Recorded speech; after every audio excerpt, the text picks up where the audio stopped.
let's talk gaming and tech, shall we? This week in gaming and tech, we have NetherRealm accidentally leaking their own information. We're going to talk about that. We have OpenAI, the people behind ChatGPT, are getting into some different things these days, as well as a confirmation of a rumor that we've been talking about for some time. The PlayStation 5 Slim is actually coming out. So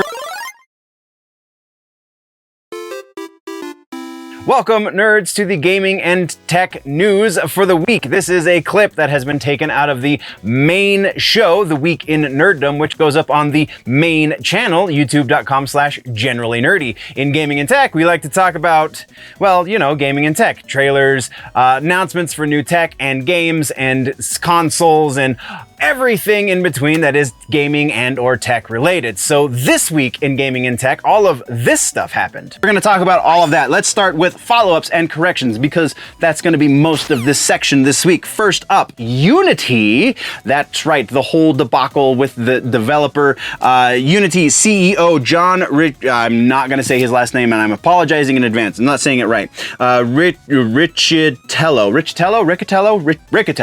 Riccitello, it's two C's, whatever. That guy, he is stepping down effective immediately. What with the resolution to the botched new policy that they were trying to roll out, trying to screw over smaller developers with their software because they developed gaming development software that a lot of people use, especially indie developers.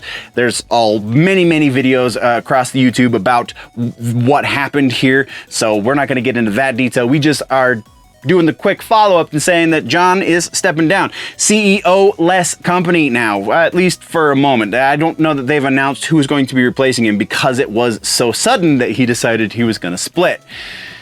Probably appropriately so. From there, we have Lies of P follow-up. This game launched. I really have not had the time or the funds to pick it up yet, but I really want to because that demo was so much fun. We played it in stream a few times, actually.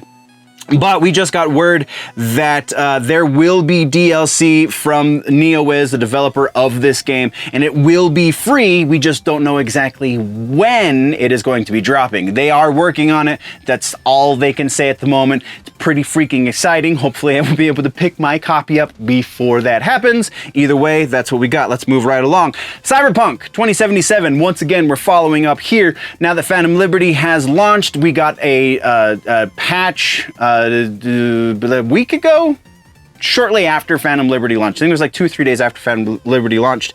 And now CD Projekt Red has announced that they are going to stop supporting Cyberpunk 2077. The reason is, there's a legitimate reason here, it just seems like ill-timed reasoning, is that they're working on the sequel to 2077. They announced that they had a number of games that they were working on the back burner. One of those was the sequel to 2077. When we talked about this was probably a few months back. Now that they feel like 2077 is in a good place, I think that's debatable, they're going to stop any sort of post-development on it and move on to the sequel. Hopefully, the sequel will launch in a similar state to where this game is currently, so that they can kind of circumvent all of the nonsense and get to some more content, more quality content for their fan base. That's what we got there, though. Let's move next to a follow-up on the Silent Hill announcements that we talked about a number of months ago when Konami decided they wanted to get back into the gaming business. Go figure. So Silent Hill Ascension, which is the what is a Hard Rain-like interactive movie game situation, that has a release date now. That release date is October 31st. So if you want to play this, you can play it October 31st, 9 p.m. According to Google. It was kind of seems like it was an accidental posting, so this could change. This is relatively tentative, but if Google is to be believed, then we have a release of the first of many Silent Hill projects in the works on Halloween, which is kind of awesome. And then our final follow-up for this section, or for this week rather, is Mortal Kombat 1. So apparently we're getting mercies in Mortal Kombat 1. So, all right, so going back to the Cyberpunk 2077 comments I was making just a moment ago, Mortal Kombat 11 launched in less than great status. Like there was a number of balances that they really needed to do, and they pushed those out relatively quickly, and then they started to add to the content to kind of round out the experience for the players, and that greatly affected the Combat League. So if you played online, if you played ranked online, then that was greatly affected by a lot of those patches that they launched a little bit later in the life cycle of Mortal Kombat 11.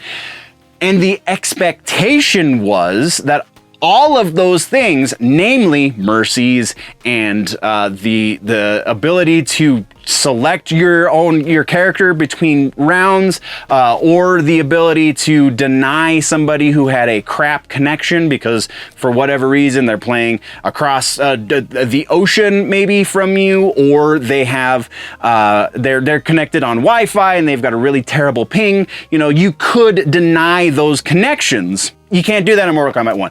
And then, just like, kind of, I think with any life cycle of a fighting game, you get these balances, the balance patches, because QA can't do everything, and some people are going to find exploits and then just ridiculously exploit them. I feel like that actually is less of an issue currently with the current state of Mortal Kombat 1. More issues are the other things. So they've spent a lot of time focusing on the gameplay elements and not as much time focusing on the game experience elements, if that makes sense. So yeah, so anyway, long story longer, Mortal Kombat 1, there was if you are doing the online competition stuff and you are actively trying to do the daily goals and the weekly goals, it would seem that a daily goal was accidentally added to the list for some players where it said perform mercy, and the goal was 2 mercies for the daily goal.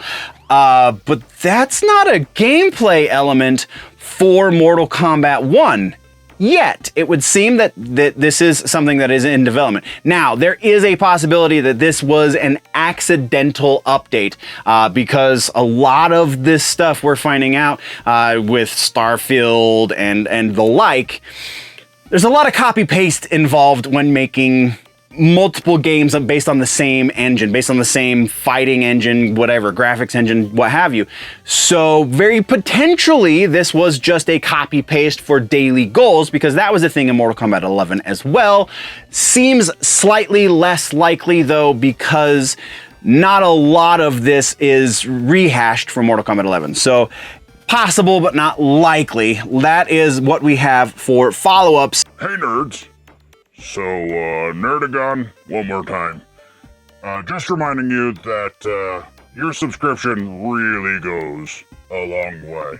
Also, you know, if you like this, the thumbs up goes pretty far too. But really, we're just doing the subscription drive right now, so be sure to push that subscribe button if you're on the YouTubes and really any other platform you follow us on, because, you know, we like doing this, and so we want to come back. So the best way to do that is if you're here to come back too. So we love you, and yeah, let's get back to the news, I guess. Bye. This week in gaming, let's move over to trailers. Our big one for trailers, the only one for trailers in gaming this week, is Season 5 for Halo Infinite. Just dropped the trailer, and this looks like it's going to be huge, man. Actually, I have to scratch an itch last week. I picked up some Halo Infinite in the middle of all my Mortal Kombat playing. Picked up some Halo Infinite and did my weekly goals for the night. And yeah, this is the final week before the launch of Season 5. Season 5 launches next Tuesday, and that's pretty impressive. The new stuff for Season 5 looks fantastic. If you watch the video, you'll see that there's 2 separate Spartan armor cores that they're going to be launching with Season 5, but they're not going to be obtained the same way we got the armor cores previously. One of them is you have to reach max rank in the career rank levels. So that's the one that doesn't reset every season. Or does it? I can't remember. Either way, that you have to hit max rank in order to get the Mark 5 armor core. But then there's a Mark 6 armor core as well. And I might have these backwards. Mark 6 armor core, they haven't told us how we're going to get that one. So that one might be free like the other armor cores previously, but I mean, this is pretty exciting, man. And then a lot of the armor that they're launching for this season is flood-infected armor. So it just looks freaking awesome. And it is Halloween themed because flood and zombies, and there's some other armor effects. Go check out the trailer because it's just going to show you all of the things that I'm talking about here. But yeah, that's pretty freaking awesome. Let's move over now to some regular ass news in gaming and tech. And our first piece in regular ass news is a tech piece. It has to do with OpenAI, ChatGPT parent company. So OpenAI has run into issues because a number of things. They don't have enough processing power. They don't have cheap enough processing power. And because NVIDIA is the people who create their graphics cards for them, the GPUs that they are using, the 10 freaking thousand GPUs that it takes to run ChatGPT, those are all provided by NVIDIA. And so OpenAI is starting to look into developing their own silicon in order to run their process a little bit cheaper, a little more efficiently. If they build it in-house, it can be built very specifically for their needs and not just kind of a general GPU situation, which is very much an oversimplification of how that's run. If you really want to get into the nitty-gritty details of how OpenAI runs ChatGPT, there is a fantastic Linus Tech Tips video about that. I will try and link it somewhere maybe, but either way, Linus Tech Tips is a channel you should probably already be subscribed to anyway, so go check that out. Yeah, so that's pretty freaking interesting. If they get into their own development of silicon, does that mean that eventually down the road, OpenAI could start selling GPUs that are AI focused to the consumers? Because that's a pretty interesting prospect as well, right? Let's talk about that down in the comment section. Let's move right along to our other piece of regular ass news this week, and that is Sony related. That's right, they did in fact launch the PlayStation 5 Slim, or they announced it anyway. It's going to be launching in November. So, let's talk about this, because we have been speculating for some time. It has been in the rumor mill once or twice over the course of the last few months that they're going to be doing something with a slimmer, more streamlined PlayStation 5. And the thought up until this point was that it was going to be a single unit that was going to be convertible from a digital, you can buy the unit in and of itself, and it was going to be effectively the digital only version of the PlayStation 5, which is effectively the driveless version of the PlayStation 5. And then they're going to sell a peripheral that you could buy bundled or separately that was going to be a disk drive, so that you could, if you have physical media, you could play your physical media on the disk drive, Blu-ray disc. That is happening, but there's more. So it's going to be two separate SKUs. The digital only version is going to be $450, and they are going to launch for $80 the separate disk drive for the digital only version of the Slim. But there is a PlayStation 5 media, I forget exactly the branding there, but it's effectively the one that has the disk drive built in. It's just a slimmer model version of that. And it doesn't seem like there's any sort of graphical or processing improvements at all, whereas in previous generations of the PlayStation life cycle, we've seen some sort of improvement, be it processing speed or load times or what have you. There's been some sort of minor improvement going from the regular console to the newer version of the console, be it the Slim or the Pro or what have you.